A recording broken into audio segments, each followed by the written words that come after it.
আমরা কই আছি? তো হ্যালো বন্ধুরা, আসসালামু আলাইকুম। কেমন আছেন সবাই? আশা করি ভালোই আছেন।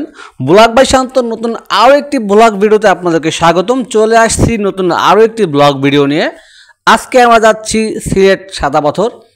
শুধু সিলেট না, আমরা ঘুরে দেখব রাতারগুল চা বাগান, মালনীছড়া চা বাগান অবশ্য, এবং সাদা পাথর। আজকের ভিডিওতে প্রথম স্থান সাদা পাথর। তো চলুন ঘুরে আসি সাদা পাথর, দেখি তার সৌন্দর্য। মাত্র এসে আমরা পৌঁছালাম। আমাদের গাড়ি এই যে পার্কিং করতে যাচ্ছে, আর আমাদের গ্রুপ, আমাদের এক গাড়ি আসছে এখন আপাতত, আর এক গাড়ি আসতেছে অন দ্য ওয়ে। অদূরে দেখা যাচ্ছে ভারতের পাহাড়। আসলে এই অনুভূতি আসলে টাকা দিয়ে কিনতে পাওয়া সম্ভব না। এখানে না আসলে মানে বোঝাই যায় না যে আসলে বাংলাদেশে এত সুন্দর সুন্দর দর্শনীয় জায়গা আছে। আমরা যেহেতু অনেক ভোরে চলে আসছি, এর জন্য অতটা এখন ভিড় নাই। তারপরে দেখেন কতগুলো হাইয়েস বাস ঢুকতে আসছে এখানে। তো আমরা কিন্তু অলরেডি ইন্ডিয়ার বর্ডারের পাশাপাশি, মানে একদম সন্নিকটে আর কি। তাহলে বাংলাদেশ যদি আমি একটু ঘুরে যাই, ঠিক এই পাশটাই ইন্ডিয়া। তার মানে এখন আমি যেখানে আছি ইন্ডিয়া, একটু 2-4 পা হেঁটে এই পাশে আসি তাহলে হলো বাংলাদেশ। আর এখানে লেখা আছে সামনে বাংলাদেশ ভারত সীমান্ত, অতিক্রম করা দণ্ডনীয় অপরাধ। যেহেতু আমরা বাঙালি, সো অতিক্রম তো করতে ভালোবাসি। তো এই যে দেখেন, তার ফলস্বরূপ অলরেডি আমাদের গ্রুপ কিন্তু অতিক্রম করে ফেলাইছে। আর ঠিক এই যে উপরে দেখা যাচ্ছে সম্পূর্ণ পাহাড়। খালি চোখে ক্যামেরায় হয়তো অতটা ক্লিয়ার আসবে না, কিন্তু সামনাসামনি আরও অনেক সুন্দর। আচ্ছা, এখন আমাদের গন্তব্য হবে সাদা পাথর। আমরা নৌকা এখান থেকে রিজার্ভ করব, তারপর চলে যাবো সাদা পাথরে। তো আমি একটু অপেক্ষা করতেছি, আমাদের সেকেন্ড যে হাইয়েস্ট আছে ওটা এখন আসে না। আমাদের সেকেন্ড গ্রুপ বি, ওরা আসবে, তারপরে ওদের সাথে একসাথে হয়ে আমরা ইনশাল্লাহ নৌকা রিজার্ভ করে সাদা পাথর উদ্দেশ্যে রওনা হব। তো আপনি যদি এখানে আসেন তাহলে এই আঙ্কেলের পাওয়ার অফ অ্যাটর্ন দেখবেন। এই আঙ্কেল কিন্তু একেবারেই কোনোভাবে কোনো মতেই ওই পাশ যাইতে দিচ্ছে না এবং কাউকে দিবেও না, কারণ সম্পূর্ণ ওই পাশ চলে ইন্ডিয়া বর্ডার, যার ফলে সম্পূর্ণ রেস্ট্রিক্টেড এরিয়া। 140 যারে এখানে। তো আমাদের এখানে যাওয়া সম্পূর্ণ নিষেধ।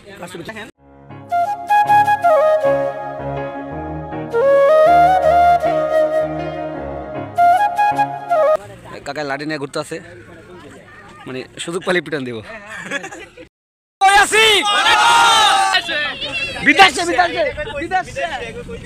এখন আমরা যাচ্ছি নৌকা রিজার্ভ করার জন্য। এখান থেকে নৌকা ভাড়া করে আমরা যাবো সাদা পাথর ভোলাগঞ্জ, এখানে মেইন স্পট আর কি। তো এখানে যতটুকু জানি যে পার হেড 100 করে নেয়, পার নৌকায় 8 জন করে মানুষ নেয় আর কি। সো দেখি কয় টাকা নেয়। হলো আসলে ফ্রেশ হওয়ার জায়গা, পাবলিক টয়লেট, মেল এবং ফিমেল আলাদা আলাদাভাবে ডিভাইড করা আছে। হলো রেস্টুরেন্ট, সকালে সেখানে নাস্তা করতে পারবেন আপনি। তো এখনও আসলে সকাল হয়েছে, বা রেস্টুরেন্ট চালু হয় নাই, মাত্র ওই আটার খামি তৈরি করতে আছে, কিছুক্ষণ পরে রেস্টুরেন্ট চালু হয়ে যাবে। তো এখন আমরা যাচ্ছি নৌকা ঘাটে আমাদের নৌকা ভাড়া করার জন্য। আমার মেন যে আমাদের স্পট ভোলাগঞ্জ সাদা পাথর, সেখানে যাওয়ার জন্য। তো অলরেডি এই রেস্টুরেন্ট চালু হয়ে গেছে, দেখেন কত পরিমাণে কাস্টমার। তো আসলে আমরা অলরেডি খেয়ে আসছি, এই জন্য আর এখানে আমরা খাবো না। আমরা সোজা নৌকা ভাড়া করে চলে যাবো সাদা পাথর উদ্দেশ্যে। ছিলাম 27 জন, 3 নৌকা কোনোভাবে অনেক রিকোয়েস্ট করে ম্যানেজ করা হয়েছে। আমাদের এই একটা নৌকা, এই একটা, আর একটা হলো এই যে আরেকটা আমরা। তো ইনশাল্লাহ এখন আমরা যাচ্ছি ওপারে সাদা পাথর উদ্দেশ্যে, আমাদের 3 নৌকা।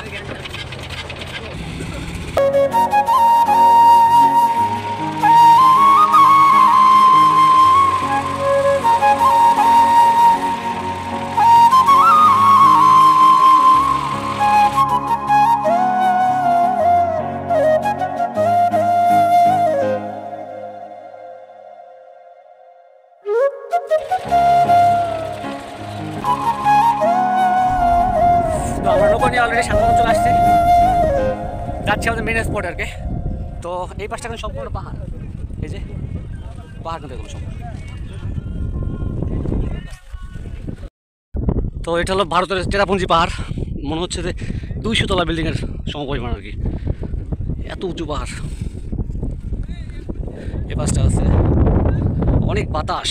এখানে যারা আসবেন এই সিজনে অবশ্যই শীতের কাপড় নিয়ে আসবেন, প্রচুর বাতাস। এবং এই টাইমে আমরা এখন আসছি আসলে মাত্র সকাল 8টার মতো বাজে, সো এখন আসলে গোসল করা যাবে না।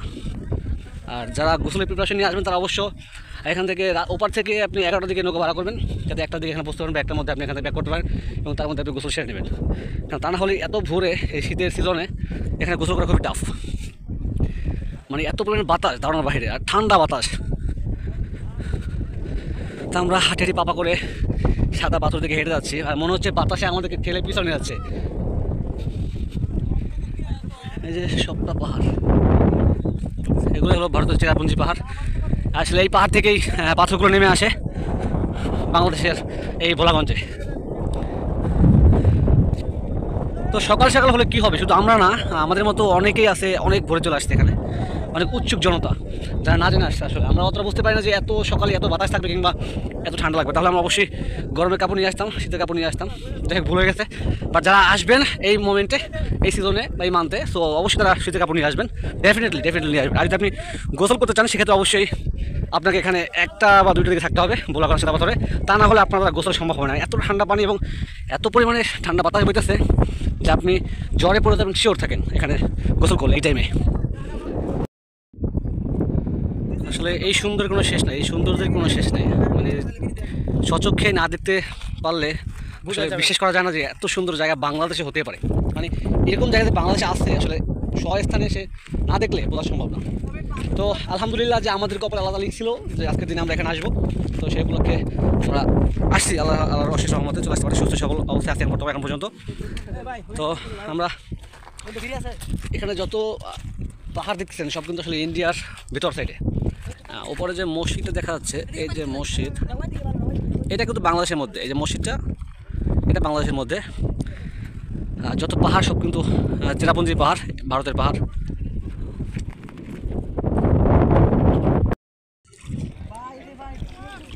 এই যে আমরা কিন্তু অলরেডি সাদা পাথর নেমে আসছি।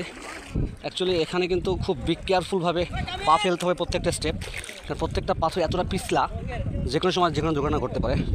আল্লাহ না করুক যেন ঠিকঠাক মতো সুস্থ থাকতে পারি। পানি এতটাই পরিষ্কার দেখেন, এখন অবশ্যই পানির পরিমাণটা কম, কিন্তু তারপরও অনেক পরিষ্কার পানি এবং অনেক ঠান্ডা পানি। যেহেতু এই চেরাপুঞ্জি পাহাড় থেকে এই পানিগুলো নেমে আসে ইন্ডিয়া থেকে এই ভোলাগঞ্জে, যার ফলে এই পানিটা প্রচুর পরিমাণ ঠান্ডা হয় আর কি। অনেক ঠান্ডা, বেশিক্ষণ থাকা যাবে না এখানে। দেখেন ঠান্ডা, দেখেন দাঁড়ানো যাবে না, এত পরিমাণ ঠান্ডা, যার ফলে তো সকালের থেকে কিন্তু এখন লোকের সমাগম অতিরিক্ত বেড়ে গেছে। আর যত দিন গড়াবে ঠিক আরও অতিরিক্ত পরিমাণে লোক বাড়বে। মানে আমরা যখন আসছিলাম তখন খুব স্বল্প পরিসরে কিছু লোক ছিল, বাট এখন দেখেন মিনিমাম 3 থেকে 4 হাজার লোক অলরেডি এখানে চলে আসছে। সবাই কিন্তু বোটের মাধ্যমে আসছে। এই যে পাহাড়, সকাল থেকে যত দিন গড়াচ্ছে ততই মানুষের সমাগম বাড়তেছে।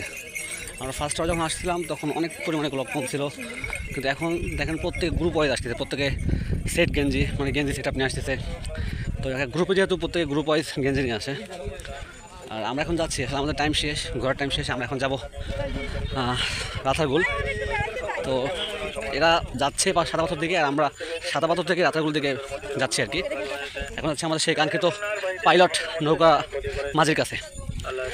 তো দেখতে পাচ্ছেন কত মানুষ এখনও ঠিক সাদা পাথর উদ্দেশ্য করে যাচ্ছে। আজকে ফ্রাইডে, এর জন্য একটু চাপ বেশি। আর এরকমের সমাগম নাকি এখান থেকে লোকাল থেকে জানলাম যে সবসময় থাকে, এরকম কম বেশি লোক সবসময় এরকম থাকে আর কি। তো এটা হলো নৌকাঘাট, ঠিক ওই পার থেকে এখানে এসে আপনাকে নামিয়ে দেওয়া নৌকায়। আর এই ঘোড়াগুলোর মাধ্যমে কিন্তু আপনি ঠিক এই দিকটায় সাদা পাথর মিনিমাম 10 থেকে 15 মিনিট টাইম লাগে হেঁটে যেতে। তো আপনি চাইলে এই ঘোড়ার মাধ্যমে কিন্তু আপনি সাদা পাথরে পৌঁছতে পারবেন। আচ্ছা আমি একটু কথা বলে দেখি যে কত করে নেবে। ভাইয়া কত করে নেয় এখান থেকে সাদা পাথর? এখান থেকে সাদা পাথর 100 টাকা। 100 টাকা? একজন 100 টাকা চালানো। একজন 100 টাকা? কজন? 2-3 জন ওঠা যায় এক মেয়েতে? আচ্ছা যাই হোক, এক একটা ঘোড়া পার হেড 100 করে নেয় এখান থেকে। ঠিক এখান থেকে আপনাকে নিয়ে যাবে সাদা পাথরে। কিন্তু অজস্র পরিমাণ ঘোড়া আছে, অনেক ঘোড়া আছে এখানে, আর প্রত্যেকটা ঘোড়া খুব সুদর্শন, খুব সুন্দর।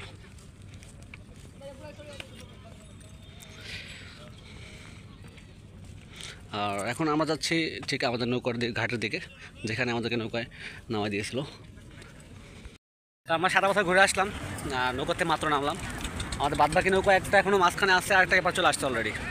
তো এখন আমাদের নেক্সট গন্তব্য হলো রাতারগুল একটা জিনিস খুব লক্ষ্য করলাম, যত দিন গড়াচ্ছে সময় গড়াচ্ছে অত কিন্তু মানুষের সমাগম বাড়তেছে এখানে।